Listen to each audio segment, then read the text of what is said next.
What you need to know, let's start at the beginning. Well, not the beginning, but the beginning for us, okay?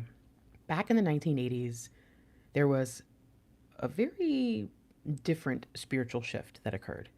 One that brought a lot more darkness and allowed darkness to expand.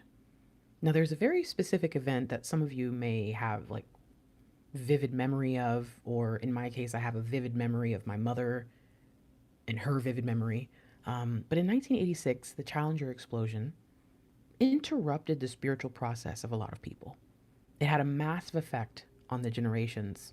Not just that one event, but it kind of started a chain reaction.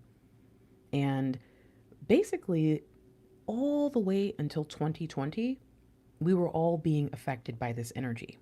Even though I think that energy has subsided and is being removed, the damage was done. You might be saying, well, wait. Where do I fit into this?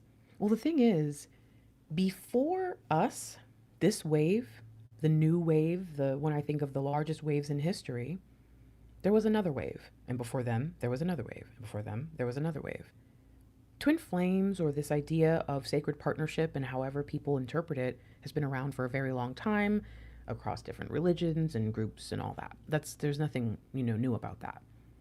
The wave before us, I don't want to say that they're more powerful than us, but they did not have to exist in a basically like almost 40-year period of darkness. They actually did a lot of wonderful work, I'll say. Okay, I will say that. And they definitely had a bit more challenging experience being active workers of light. And the reason I say, because some of you might be like, well, I was in that wave. No, no, no. The only way you were in that wave is if you were in reunion, working with your twin, transmuting energy, all that stuff. Okay. So that wave consisted of people who were adults or in, partnership probably anywhere between the 40s and the 70s. So that's, I mean, maybe even earlier, to be honest with you. But that was kind of the bulk of the group. And those people had the energetic support around them. Those people had a lot of good things, but at the same time, one thing they didn't have was the information that was easily accessible like we do. So they did work with a different set of challenges, but also a different set of energy, and they were nowhere near as big as us, but they were twice as big as the previous one. So think about it. If there was a wave of twins in the early 1900s, and then there was another one in the late 1900s, and you can kind of think each group, each little bubble of people across the different centuries and timelines produced more twins, more people.